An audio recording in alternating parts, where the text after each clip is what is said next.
Friends, welcome to my channel. వేదవతిని కాపాడి పెళ్లి మండపానికి తీసుకువచ్చిన వరలక్ష్మి ధరా బండారాన్ని బయటపెట్టిన రాజశేఖర్ నిజంగానే వేదవతిని కాపాడి వరలక్ష్మి కళ్యాణ మండపం దగ్గరికి తీసుకువచ్చిందా? ధరా బండారాన్ని రాజశేఖర్ బయట పెట్టాడా? అసలు ఏం జరిగింది అనేది ఈ వీడియోలో తెలుసుకుందాం. ధరా చిన్న మాటలు విని ఇక తర్వాత వేదవతి అయితే ఊహించని నిర్ణయం తీసుకుంటుంది.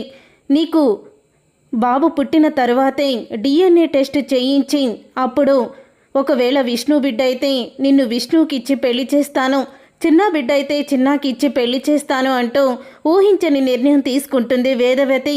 అది విని ధర ఒక్కసారే షాక్ అయిపోతూ గన్నుతో వేదవతి తల మీద గట్టిగా కొడుతుంది. దాంతో వేదవతి స్పృహ కోల్పోతుంది. ఇక వేదవతిని కారు డిక్కీలో పెట్టి పెళ్లి మండపంలో పీటల మీద కూర్చుంటుంది ధర. అయితే రాజశేఖర్ అయితే వేదవతి ఎక్కడికి వెళ్ళిందని అడుగుతూ ఉంటాడో ధర తల్లిని. పెళ్ళి సవ్యంగా అవితే గుడిలో మొక్కు చెల్లించుకుంటానని చెప్పారట, అక్కడికే వెళ్ళారు అని ధర తల్లి అయితే చెప్తూ ఉంటుంది.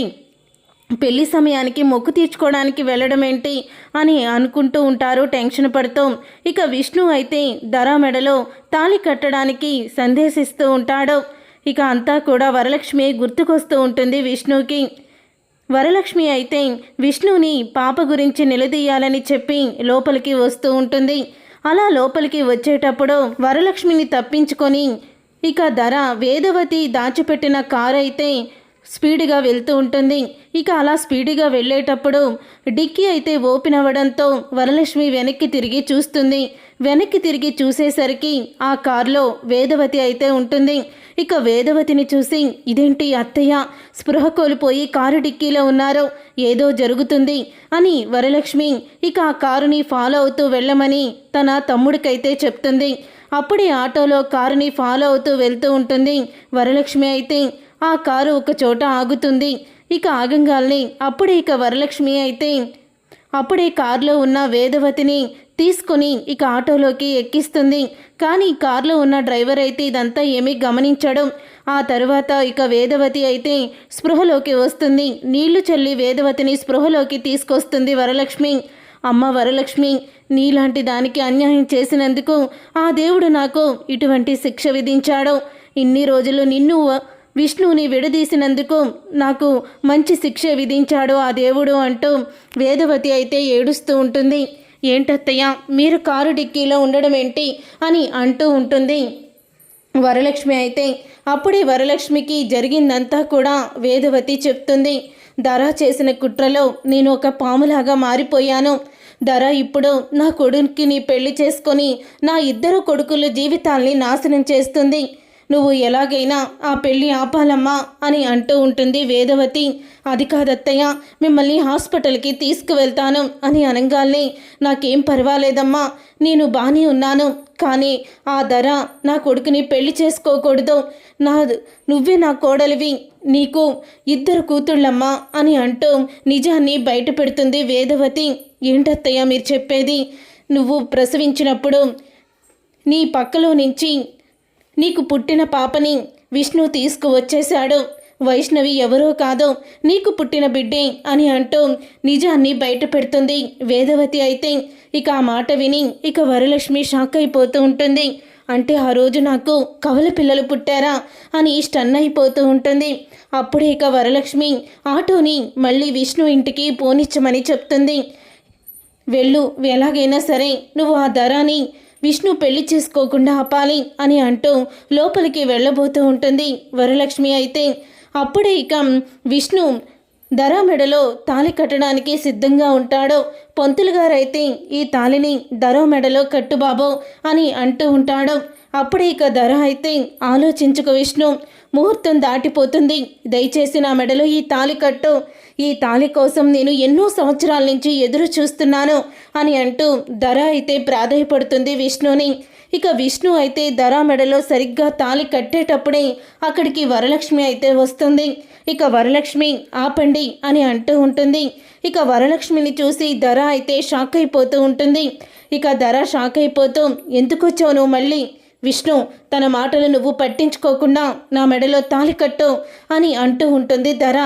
అప్పుడే విష్ణు కూడా మళ్ళీ ధర మాటలు విని తన మెడలో తాళి కట్టబోతుండగా, విష్ణు గారు, మీ అమ్మగారంటే మీకు ప్రాణం, అలాంటి మీ అమ్మగారు లేకుండా మీరు పెళ్ళి ఎలా చేసుకుంటారు అని అడుగుతూ ఉంటుంది వరలక్ష్మి. దాంతో ఒక్కసారి ధర వాళ్ళ అమ్మ ఇద్దరూ కూడా షాక్ అయిపోతూ ఉంటారు. అప్పుడే అజయ్ని అడుగుతూ ఉంటాడు. అజయ్, అమ్మ ఎక్కడా అని అడుగుతూ ఉంటాడు విష్ణు. అయితే అప్పుడే గుడికి మొక్కు చెల్లించుకోవడానికి వెళ్తానని చెప్పారు అని అనగానే అప్పుడే ఇక వరలక్ష్మి అయితే గుడికి మొక్కు చెల్లించుకోవడానికి అత్తయ్య గారు ఒక్కళ్ళే ఎలా వెళ్తారో, ఆవిడ వీల్ చైర్లో, అసలు మీరెవ్వరూ కూడా తీసుకెళ్లకుండా ఎలా వెళ్తారో అని అంటూ ఉంటే, చిన్న తీసుకువెళ్ళాడు అని అంటూ ఉంటుంది ధరా తల్లి. అప్పుడే చిన్న కూడా లేకపోయేసరికి నిజమే అనుకుంటారు. మొత్తానికి మీరు బాగానే కదలుతున్నారు అత్తయ్య అని అంటూ ఉండంగానే ఇక వరలక్ష్మి తమ్ముడైతే వీల్ చైర్లో వేదవతిని తీసుకొని వస్తాడు. ఇక వేదవతిని చూసి ధర వాళ్ళమ్మ షాక్ అయిపోతూ ఉంటారు. అప్పుడే ఇక వేదవతి అయితే ధర తనని కొట్టిన విషయం అంతా కూడా చెప్తుంది.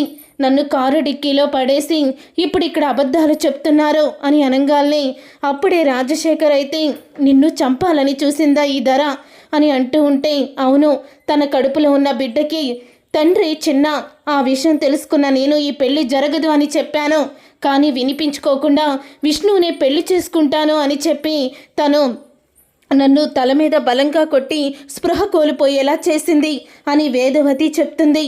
అప్పుడే రాజశేఖర్ అయితే నిజంగానే నా భార్య వేదవతిని చంపాలని చూశావా? ఇన్ని రోజులు నీ దగ్గర డబ్బులకి కకృతిపడి అన్ని నేరాలు చేశాను.